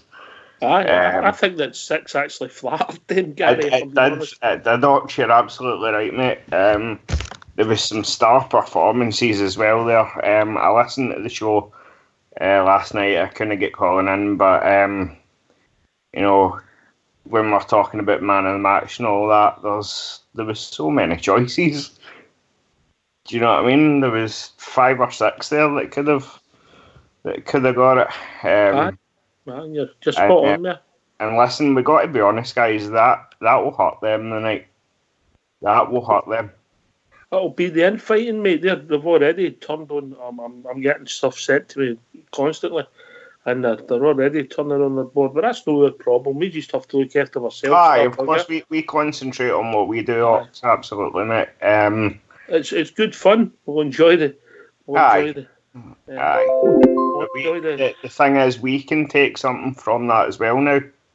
I'm just concerned about the coefficient. Can you not tell? Stardog. Well, that's the Tierney money not getting spent now anyway. After they can get it right up them for all I can, mate. I'm only interested in us. As far as Sunday's concerned, I think my man in the match, it would have been easy to pick the fault because of his hat-trick. But I just looked into that midfield on Sunday, mate, and I just thought Stevie Davis would pull the strings, and I just thought he was absolutely phenomenal. So that would have been my man of the match. But Defoe, obviously, for his hat-trick and things like that. But apart his goals aside, Stevie Davis would be my man of the match for Sunday, mate. I thought it was brilliant. Well, again, couldn't you argue with it, mate? I mean, I would like to know how many times he actually touched the ball. It was phenomenal. We had 100 anyway. Which is a frightening stat. And you go, GFK? It's Gary. All right, carry on, you go, mate. I was just going to say, what did you make it at 2-1 though? I thought we went that kind of like squeaky bum time a wee bit. For about 10 minutes, mate. For about 10 minutes, and then we got momentum, and it was just we were just looking for the third goal. And obviously, the sending off took the pressure off a bit, and we got the third goal quite quick after that. Yeah. Aye. When they get their sending off, Fox, that when you go, pal. No, sorry, that's what I'm saying. That was my only concern. It was just how when they scored that goal, it always seems to give us a kind of sucker punch. It was the same with Kelly when they done that as well against us. It was just like a kind of another sucker punch. But don't get me wrong, we've came back twice now. So, but it's just that kind of way. It's always got. I think before they get that guy sent off. I think before they get the guy sent off, that was us. We'd kind of taken control back of the game. We were on the ascendancy, and it was us. It was attacking them and things like that. I think guy sent off or not, it was only a matter of time before they got a third and a fourth goal. I mean, it could have been 6 in the first half, and they had 11 men in the first half. So I think we gave them a taste, and I think that if it was squeaky bum time, it would only last maybe 5 or 6 minutes, and then we gave them a tasting, mate. So if that was squeaky bum time for me, then my team showed me everything I need to see. If that's the way we're going to be playing for squeaky bum time, then I'll take 6-1 all the time. Hi. We've been joined by another caller. Evening, big man. All right, lads, how are you? Oh, well, I'm okay. I'm okay. What did you vote for, A or B? I don't even know what you're on about, mate. All right. It's the Foxes Classic. Oh, right. Aye. The night he lost his teeth or the night he lost his vodka? That man wouldn't lose vodka, surely. Well, you've been out with him. He likes the wee shots, doesn't he? Fuck me. He's a madman, that man, when you get him out. Anyway, how are you, big man? In a good mood? I'm in a good mood. I've just had it for some weird reason, about 20 minutes being fits of laughter. I'm not too sure why. I thought I'd give you a ring when I settled myself. What's your thoughts, mate? Is it good for us? Do we want them to get in the Europa League and they've got Thursday, Sunday to even up the playing field? What's your thinking, or do you want them to get put out? I don't really care. I'm glad that they're out because I don't want them getting themselves anywhere near big money. Not that they spend it anyway, but I don't want them having that, which we don't have. So if they're in the Europa League, probably that'll be good, I suppose, because they'll have extra games to play and they'll have to keep their eye on the Thursday games. But yeah, I'm just glad they got put out tonight, to be honest. Champions League money's so much different. You know, it's a whole different level to get yourself into that. Not that I think they would have beat Sparta Prague anyway, because I think they're a whole different level, to be fair. But yeah, good to see them getting a wee bit of a slap on the night. I will. Oxter, can I just say that I don't want them to be anywhere near anything. I want them out to next round. If they're playing this one-off game or whatever it is to cut her a knockout tie, as far as I'm concerned, I don't want them in it. I don't want them in it at all. As far as I'm concerned, nothing. Give them nothing. That's the way I don't want them fresh every week either, but Bridge, I'll take them playing their Thursday night. I think them being fresh every week could help them, so I'll take them in the Europa League. I don't want them in the Champions League, but I don't want them being fresh every week, mate. If they can recover, Stardog, if they can recover from what's happened to them just recently, they've came from the highest high of beating St Johnstone like 7-1 or whatever it was. They beat them at their own midden to getting beat, by the way, 4-3 at their own midden. 3 weeks later or 2 weeks later. Conceding 4 goals at Europe and home. It's just incredible, pal. I can't see them recovering for anything. They'll struggle to keep their league form going. At home, I just think, Bridgeman, we've prepared ourselves and we've set ourselves for Thursday, Sunday. They haven't. I mean, I watched that PLZ soccer show the night, and that wee Peter Martin and Alan Ruff, they had them winning 2 and 3-0 the night. They never gave that team a look in for some reason. And that's madness to me, because that team's a no bad team. They're not the Romanian champions for nothing. But I think Thursday, Sunday games would really just take the last wee bit of stuffing out of them. And I really think that there's going to be a depletion in that squad. They're going to be fighting for the inside. I think their key players are wanting out. I just really want to see the stuffing knocked right out of them now, because that's what they did to us for years. They kicked us for years when we were doing so. The longer and slower the painful, the better for me, for them. They're going to turn on themselves. They're going to turn on themselves. They're going to turn on the manager. They're going to turn on their board. They'll turn on them because they've 2 weeks ago they're talking about 25 million quid. So sooner or later they're going to turn on each other. It's as simple as that. What are they going to do? What are they doing with that money? And all this crap's going to come out about the sort of pedo stuff. No, Bridgeman. No. Well, how are they going to afford a £60 million a year wage bill now? £60 million a year they pay out in wages. How are they going to afford that now? Ulster, but they don't need to worry. John McGinn and Tierney will be back at Christmas. Aye. For a fleeting visit. I agree with Stardog. I don't agree with what Bridgeman's saying. I think you want them in the Europa League. No, I just think that you don't want them to be fresh. You want them to be using all their resources the same as we're going to have today. So that does make it a level playing field. But if they're not playing Thursday, Sunday, then I think that gives them an advantage. But I'm not really too bothered with if they get knocked out the next round or no. We know what we done last season, and but I think we know what we're more capable of doing this season. So no, I'm not really too bothered one way. Well, if they get through the next tie, well, so they get through. But who cares? But what we've got to remember here, guys, we've all been here before. We're on a high here, but let's not get too complacent. We're only 2 games into the league. Try to put a damper on it, but they laughed at us when we were doing. But at the same time, we go and do the business tomorrow and Thursday night, and then continue on for there, and then we'll have the bragging rights. We know what's happening there. We know what they need their money for. There's poor people there needing paid out, and they're denying all knowledge of paying these people out. So that's where their money was going, and they're not getting the Champions League money. And I'm the same as Ulster there, and that it's good to see them out of that equation, because there's £40 million there to be taken in, and that's not there for them now. So you know what happened last time in the Europa League, guys? We filled our stadiums, they shut their tap off, and the same will happen this season. So just we know what we're all about. We'll keep our feet in the ground. It's nice to throw a few daggers and arrows and bricks and bottles, whatever we can at them, but let's enjoy the moment, because there's a lot of good moments to come, guys. Better moments to come. Can I make a quick point? Yeah, on you go, Ulster.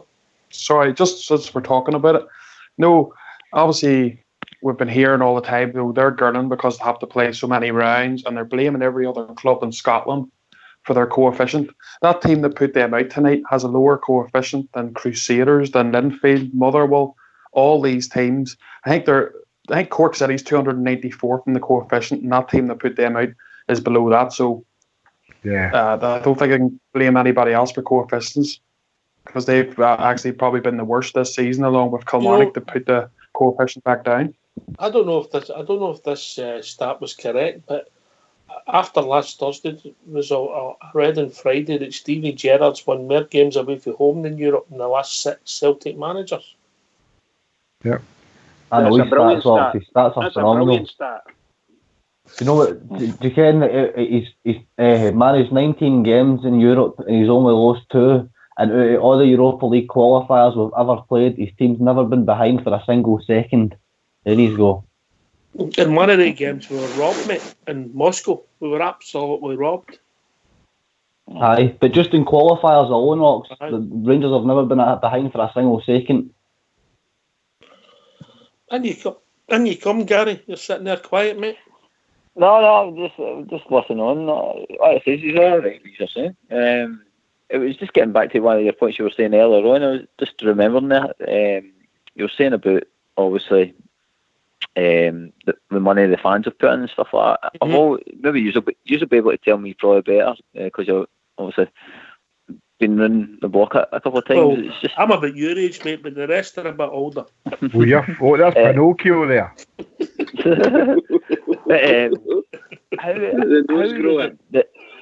How is it that we can't get like the supporters group together and like see the worst case scenario next year that we need to make a rain kind of taff or whatever?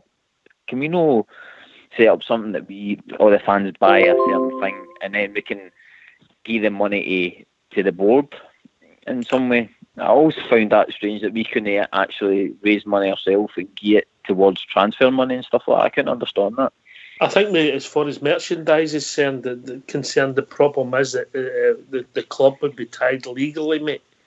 Mm-hmm. And you would end up getting, if me and you said we'll start a strip next year. Do we not make a donation or something? I don't know how we get win it, because as soon as you started selling it and the money would go to the time, you'd have lawyers after you. And I don't know if it would be that simple. If only life was. But us youngins, Gary, let's hear from one of the audience and see if he's got any ideas. What are you laughing at? Youngins. Let's hear if one of the audience has got how he's feeling this evening. We've been joined by Allbear. Evening, Allbear. That bus Chris spoke in the Paisley Road. How are we doing, Allbear? How you doing, guys? I was at a picture night. I just came out and I heard that I was listening to Talk Sport up where Cunop Road there. There's a news flash just coming out that the front page of the record the morning is going to say that a Rangers fan get caught eating 2 pies on Sunday's game there. So, sensation.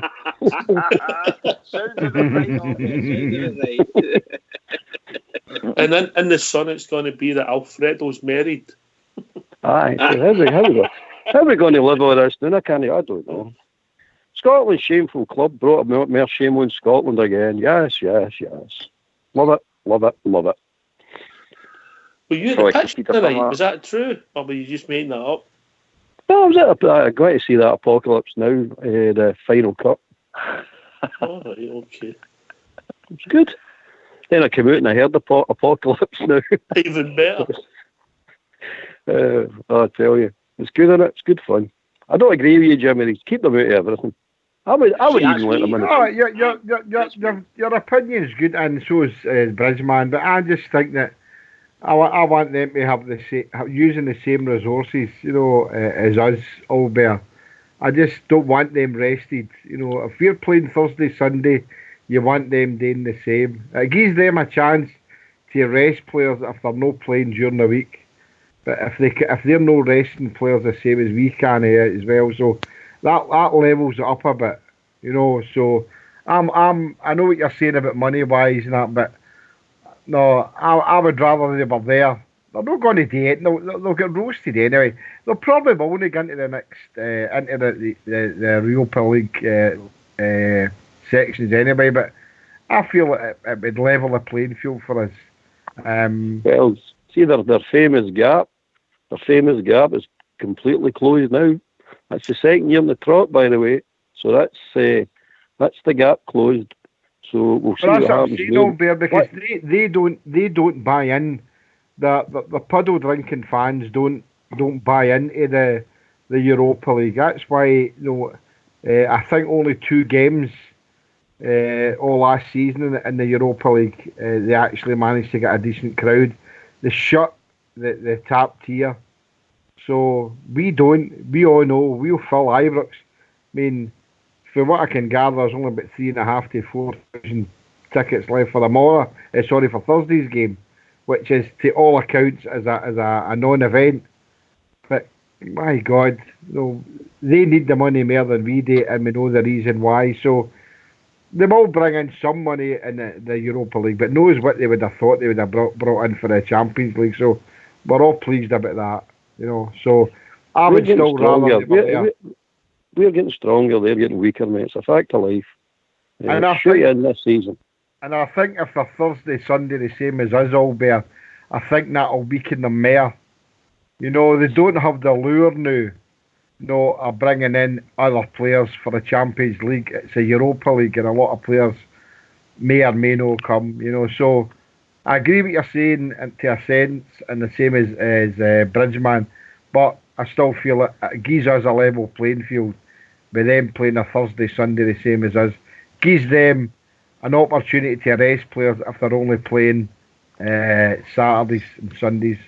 So I can see them playing what. I can see them playing one game a month, Jimmy, and we'll still spank them. Well, maybe so, but let's give ourselves as much chance as we can. Stardog, the original point, in you come, Stardog. I just feel like, going in season goes by and going in the other teams going by. Take back to Liverpool as JFK Ken a couple of years ago when they challenged for the league. They weren't in any other tournament apart from the league, and that's how they were able to challenge. I just think having a fresh team every week, it's going to have an advantage in us, mate. We might pick up injuries during the week. We're going to have to rotate players and things like that. Them having a fresh squad every week until January. If we went through the Europa League stages, it would be January into February and things like that. So, I would just we need them to bring that, in my opinion, because I want it to be a level playing field, and I think they didn't prepare. They did not prepare for Thursday, Sunday games. They had it signed, sealed, and delivered. They were getting into that Champions League this year. So, it's already imploding in itself. So, as earlier, I just think I want to see them burning themselves out, and I think that's exactly what will happen if they're in the Europa League.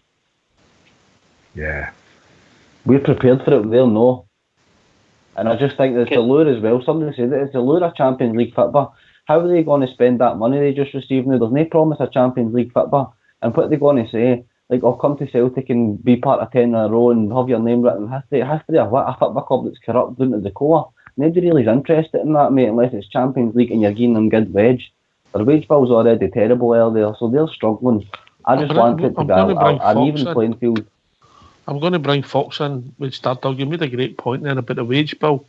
Fox has been banging on that, I think, about 3 years now, about how that's a house of cards, and I think Dave King's mentioned it. Fox, you've had that thought for a while, haven't you? Aye, they've had over a £50 million wage bill for the last few years, but now they've had to cut it back, mate, and you can see the cracks starting to appear.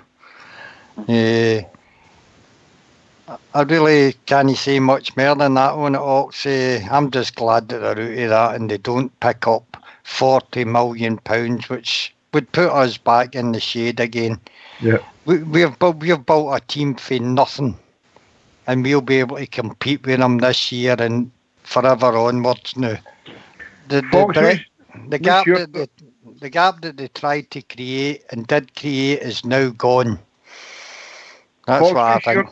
What's your thoughts on them competing in the Europa League? Do you think that would give us a level playing field? There's logic in the fatigue side at JFK and playing Thursdays, Sundays, a pain in the backside for everybody, innit? Yeah. Well, Yeah, that's my thinking. I mean, although I think I don't want to say that we're a level playing field with them because I'm sure if they were to get knocked out in 2 weeks' time, you'd be on here as happy as everybody else. of course I would. Of course I would, Oxshire. But For what I I'm get saying, that. I get the fatigue argument. Yeah, but I also get the argument that the boys you don't want them to. Of course, 100%. Who's to say that they don't want knocked out? That's the thing. They probably would want knocked out so they can focus on the league. You know? No, there isn't. You've got to cut their revenue streams, guys. That's what you want to do. Cut their revenue streams. That's when we're going to get in tap. 100%. So if you cut the revenue streams, starve them with the revenue, which they've done to us for years, by the way. And they're all gloating about how big the gap is, and you're sitting going, we're trying to play you a 3-bob team. They're sitting there with a multi-million-pound team. You're getting it. How is this going to work out? But nobody gave us the credit. They were just swamping them with credit all the time. How wonderful, how marvellous this club is, how great their team is. Their team's crap, and it's been crap for years. And the money they've spent is invested unwisely, in my opinion. You know what I mean? So, good. Spend your £2 million on your disco lights, you clowns. No, I mean, that's what they deserve, because that's what they are, clowns. Just going to Big Ulster. I know it's not your team, but congratulations to Linfield for qualifying for the next stage of the qualifying rounds. Good result for Northern Irish football. Oh yeah, big time, yeah. Fair play to them. I think they've got a really tough team to play next. But you know what they've done is absolutely remarkable. They got put out of the Champions League group stages against Rosenborg. Here, everybody knows, you know, when it comes to that sort of level, they're very, very good getting themselves into the Champions League more often than not. Like, they're really good at that level. But for Linfield to go into the Europa League qualifiers and navigate themselves through to this playoff round is absolutely incredible. We've seen ourselves, we feel ourselves doing it. So fair play to Linfield Football Club. Can I just ask all the people listening on Facebook if they could like the page and share tonight's video? So if somebody can find out what that is for me, because I don't do Facebook, that'll be interesting to see what that video is, Big Ulster. Somebody put a gif in the lobby there, which showing that team, the Clutch team, doing the bouncy at the end of the game. All right, okay. Sorry, what do you call it? The circle they do. What do you call it again? The huddle. Absolutely brilliant. Love it. That's not a huddle, mate. That's a paedophile ring. Well, you know what I mean. Exactly. I done something wrong myself, and I shared a certain video of Christie cracking up while the Romanians are cheering in the background. I've got, like, my phone's going mental here at the minute. Over 9,000 people liked it and shared it. Did I hear that he stopped at the press conference? Yeah, he stormed out. He was trying to do an interview, and they were coming back in, and the singing and dancing. He walked away in disgust. It was good to watch. Who was that? So, can you tell me who that was again? Christie or Lennon? Sure, I'm sure one of the more technical minded guys can take it from me somehow and share it into the lobby, and you'll see it. Have a good laugh at it. They've lost the plot earlier, man. I've seen it. They've lost the plot. Well, see, my point is... Give us a wee idea what's happening then, Stardog. Christie's trying to do an interview, and he's obviously, you can see him getting pissed off because you can hear them celebrating things like that, and then he ends up just doing his thing and walking away, mate. Right, okay. That'll do me then. Keep them out of every competition. He's lost the plot, or he's after the rails. He'll be the next year in the hospital. It's a pity there's no league games this weekend. What was that? It says it's a pity there's no league games this weekend, because that would have been ideal. They would have probably melted. Who did they play That's a the smashing weekend? point, Gary. Smashing point. Who did they play the weekend? They played at the Black Hearts, mate. Forfeit or something like that in the League Cup. Dunfermline. Dunfermline, there you go. They'll be lucky if there's 20,000 they've got Hearts there. next in the league. They'll be lucky if there's 20,000 there. That's a good point there, by the way. Costa, good point. See, they're the only club in Britain, by the way, that's got a straight jacket hanging next to the defibrillator. Know what I mean?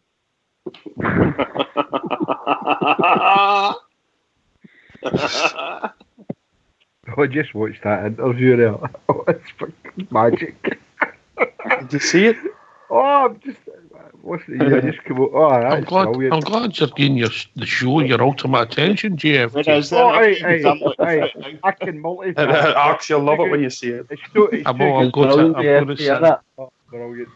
I'm going to sit and to watch, mate. Oh, dear. So anyway, well, sorry. we're all gloating and laughing and joking, and we've got to do the business on Thursday. Start, get a result. Keep They it will tight, die and, 1,000 deaths if we win on Thursday. They will die. You're no 1,000. called Stardog. You're called Bridgeman. I know, bud. I know. Right, and you come Stardog. No, definitely, mate. I mean, the job's not 100% done yet, but I just think there's a different feel about this team, this squad this year. We're not going to be coming out and disrespecting or overlooking the opposition this year. I don't even think they'll get a goal. I'll take 2-0 so on Thursday. I think it'll be a comfortable win for us. I don't think we'll be going after heads and trying to go goals crazy like we were last week. I think the job's more or less done. I think we just need to keep it tight at the back, nick a wee goal in the first 20 minutes. And I'll take a 2-0 on Thursday, mate. I'm more than confident we'll be through into the next round with that performance last Thursday. I thought we were phenomenal. Bridgeman, then Gary, then we'll go to Wheels again. I have to say, I agree with Stardog, but I would really, really be happy if we mollicated them, but 1-0 will do me, really and truly. I'll take a wee 1-0, that'll do me fine. Let's get over this hurdle. It's a big hurdle for us. And let's have a party. I want the entertainment, Bridge, and I think the big crowd deserve entertainment, but yes, indeed, pal. I think the whole scheme of things, if the game plans out. A couple of goals, mate. So they'll have to open up against us, so it'll leave them open for attacks and things like that. So it should be an interesting game. Or they'll be frightened to open up, mate. I think Gary? Sorry, mate. And you come, mate, I know. I think, like you're saying, I'll go. I think, depending on what they do, if they come at us, then obviously, like you say, at least sort of attacking, forced to go forward. But I think it will be a close game. I think, like I says, we really need to watch what we're doing because they're there. Like I says, just shows you what they can do in a couple of minutes. So I think we'll be able to keep it tight, but I think we should do it. All right. Can I just say that Rangers Radio got a spare ticket for Thursday night, and anybody who's maybe looking to go, not got a ticket yet, if they contact Old School Blue, it'll be the details, yeah? Old School Blue in the lobby, or anywhere else over Facebook, Twitter, etc. Wheels, what's your thoughts? To be honest, mate, for me, job's done. You know, as you say, you know, we've been entertaining the last couple of games, so it'd be good for the crowd to keep that going, you know, and put on another show. But you know, for me, I'd be happy with get an early goal and then the rest of the game just enjoy the night. For me, do you know what I mean? I mean, obviously there'll be a nice bit of atmosphere about the Grun JFK because of Sunday's result. I mean, the Bears will be giving it Yahoo on Thursday night, and rightly so. It'll be a party atmosphere.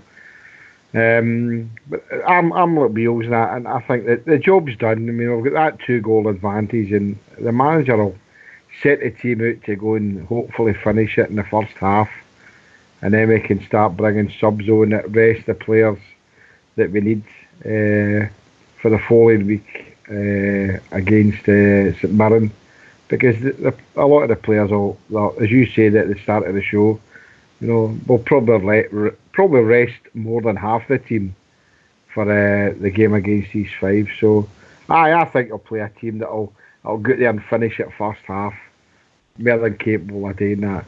I know what we're saying, we need to be a wee bit careful, but I really don't see that. As long as we're no complacent, the gaffer will not let them do that. They'll put a team out there that can go and win it, hopefully first half. So obviously we'll discuss the team in tomorrow night. So, but main ideas about that. So, Big Ulster. It'll be an interesting game. Everybody will be in top voice, especially after Sunday's result. But this team are a really good outfit. You know, I know we've said that a few times, and they do win more often than not. You know, and their own fans will be a wee bit disappointed. No doubt this team will be licking their wounds and wanting to prove a bit of a point. So I don't think we need to go crazy and go all gung ho at the start. You know, that team is the ones that are going to have to try and score at least 3 goals without us scoring any, which I just can't see happen. But I would still show them a wee bit of respect and pick them off as we do magnificently all the time on the counter. I mean, it's just me. I can't remember the last time a Scottish team conceded 4 goals at home in Europe. Anybody? Probably them over in Europe. About half an hour ago. Thank you, Ulster. Thank you, mate. See what I've got to put up with, Gary? See how that joke was just totally wasted, wasn't it? Right over heads. Tumbleweed. By the way, it's at home. 4 goals at home is enormous. Enormous, my God. Things. What striker do you think we're going for? What'd you say, Gary? What striker do you think Jared's looking for? Because he said he was looking for another striker. I'm surprised about that. Well, we've been saying for a while here we understand that he would maybe need a squad striker because it's a lot to ask just with 2 players to go through the whole season. I know you've got views on it, GFK. Well, I mean, you threw a player into the hat as the big boy McGuinness as a backup striker, but there was an interview with Steven Gerrard, which he must have done. I mean, it was never aired as like, apart from it was in an internet interview, whatever. I think it was a Sun and a Record. I think with it, he did say that. About another striker, he didn't necessarily need another striker because he feels he's got a lot of options still in the team. So I'm only assuming he's talking about Greg Stewart, you know, if that's what he's thinking about. Do we need another striker? Aye, we still do. I mean, let's not get complacent. The McGuinness thing, if that was something that we went down the road, aye. My problem is, Gary, is if Fred or Defoe get injured or suspended, who do we have as backup? Is Greg Stewart either backup striker, or are we going to have somebody else who can just come straight in? Somebody who's played, not just a young boy like Shankland or like that. We need somebody who can come in and play right away and keep the momentum of the team going. So, are you talking about somebody similar to, and I know it's a different era, but you talking about when we signed Rideout and made McCoy to Gately? Aye, but that's a fantastic example, Oxy. Aye, somebody that could come in who's a tried and trusted striker, who you would have no fear of putting them in there and doing the business for a couple of games to be get sorted. Aye, that's a great one. Well, Jimmy, Neymar's up for grabs now. Aye. We wish. Claudio Caniggia used to do that and all. He was a great striker and all, just to come on when nobody else was available and do the job for you, wasn't he? Natural. He ran the whole square. He ran the whole pitch. My goodness gracious, he covered all the ground, that boy. By the way, what was that young lad's name? Paul Rideout. Was it Paul Rideout you said? Aye. I remember him playing the Scotland, England. The big 45-yarder. Fantastic. Aye, fantastic. By the way, I have to say he scored one of the best headers I've seen at Ibrox against the Tims. Wow. Or was that at Hampden? My God, he didn't have ability then anyway. Absolutely amazing. Brilliant stuff. Love it. I'd like to see us sign a different sort of striker that can, you know, at the minute we've got 2 players, same sort of height, etc. They play similarly and they can't play together, unfortunately, which is Morelos and Defoe. I'd like to see us sign someone maybe a wee bit more strength. If we wanted to go for 2 up front, it would be an option. They could, you know, a fella that could link up with either Morelos or Defoe. You know, you think a big striker get you goals in there.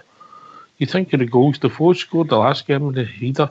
Morelos scored a brilliant header in Europe on Thursday night. Absolutely. It's all about the delivery sometimes, big man. Eh? Yep. That's why we got the likes of Stephen Davis back. Yep. They can deliver those balls in. I would just I would bite the bullet and just pay Aberdeen the £15 million for Cosgrove. £15 million. I thought it was up to 20 now. But that's maybe the type. That's maybe the type of striker that we should have as a backup.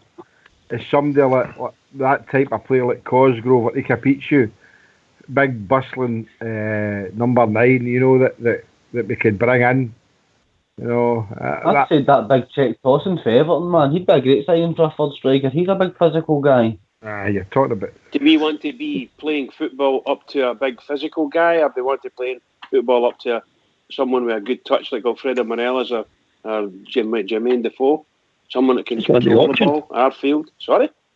I see it's one of the options. Of course. I've seen the day that Jason Cummins is available again. I think you'd be changing. I think you'd be changing the lookout or the outlook of the team if you go for shall we say, a big bustling striker. Don't get me wrong. I'm not against big bustling strikers because some of them are my heroes. Purzo, Kuzan, Mark Haitley.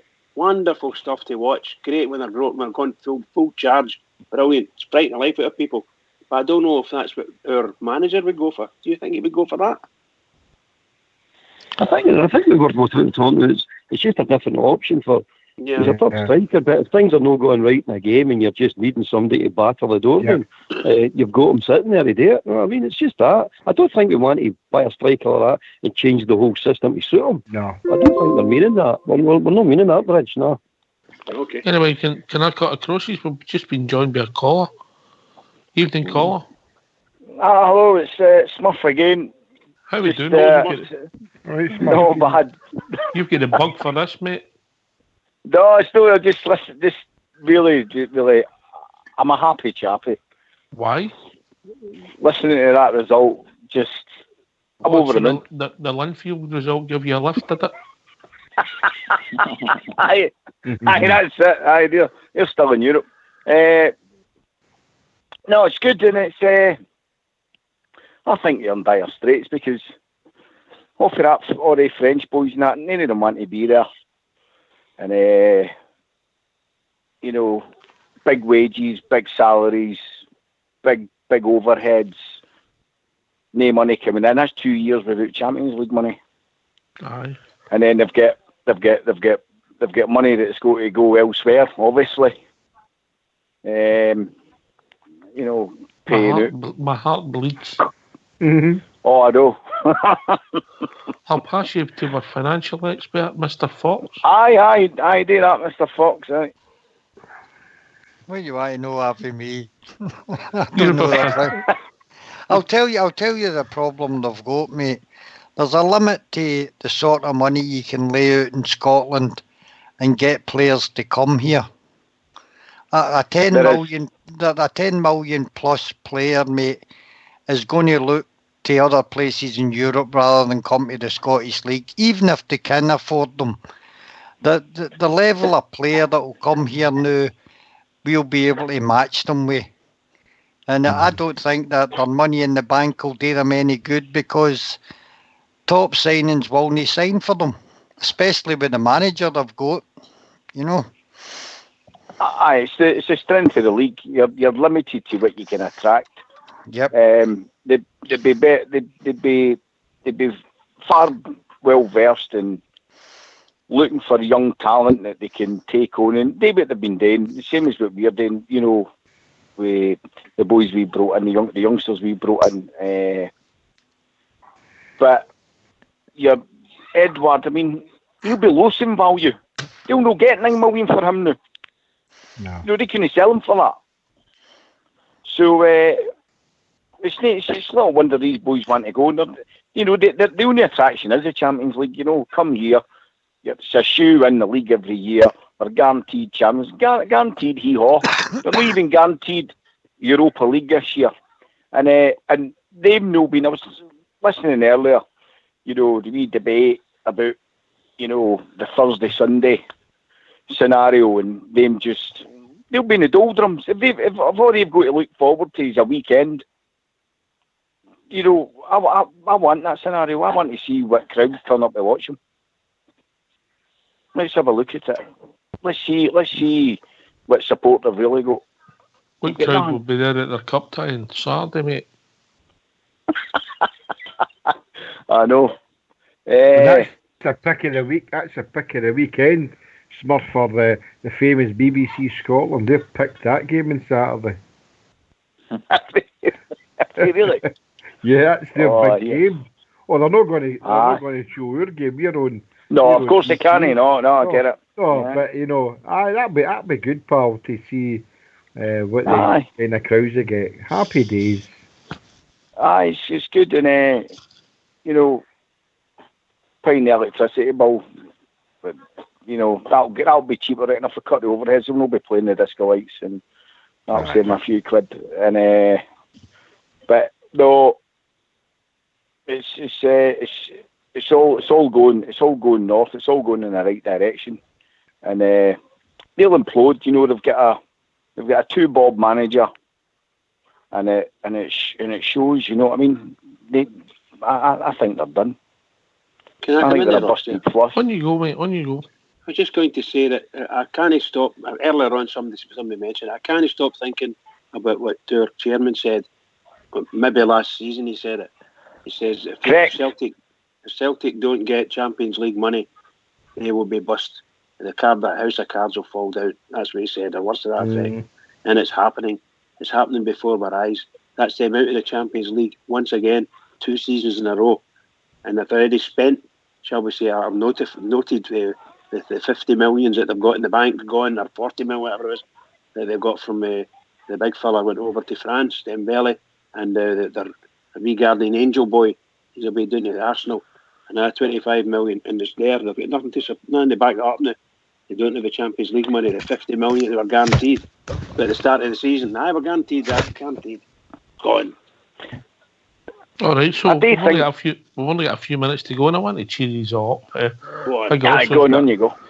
Big Ulster's got a few. He's been sent a few messages, or he's dug them up for a fan site, so he's going to read them out just to see what people are thinking, because we're all about the football, of course. Ulster.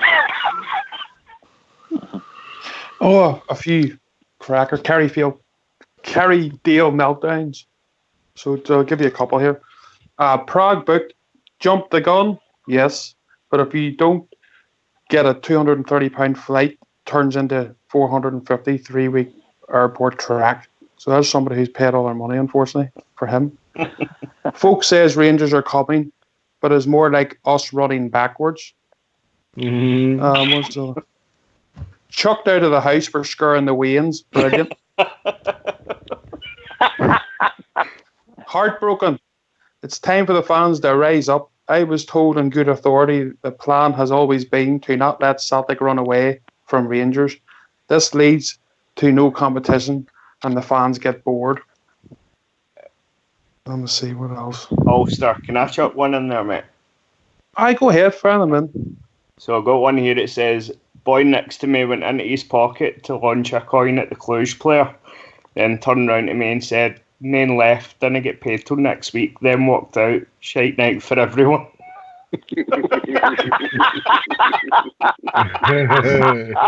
Very good indeed. Very good. You can't beat them, boys. Wow. There's nothing to do with us, we're not even involved. Anyway, enough of this hilarity. Brilliant. Can I thank Smurf again for coming to join us? And of course, I know we'll get 2 Garys on the call, but Gary, first time caller tonight. Brilliant to have you on, mate. Hope you enjoyed it. I did. It was brilliant, thanks. All right. You could have picked a better night in some respects, eh? I know, that's it. It's over to you, Bridgeman. Oh, what can I say? What a night this has been. What a night this has been. Fantastic. Brilliant patter. Great banter. And what a marvellous result for us. And we weren't even playing. So can I just say to all the Rangers fans all over the world, and particularly Rangers fans on here on Rangers Radio, fantastic night. Every single one of us. Keep it going for the Rangers, because the Rangers really need us. Keep it going. This has been Rangers Radio. Thanks to everybody who called in this evening. Thanks for everybody who took part in the lobby. We'll be back tomorrow night between 9 and 11, talking about all things Rangers. Take it away, Fox.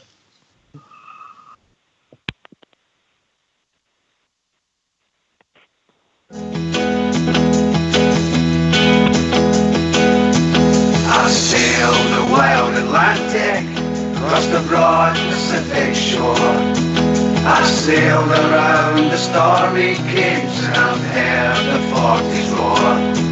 I've flying the Indian Ocean, I've sailed the China Sea, but there's a sea back home in Scotland more than all the rest to me.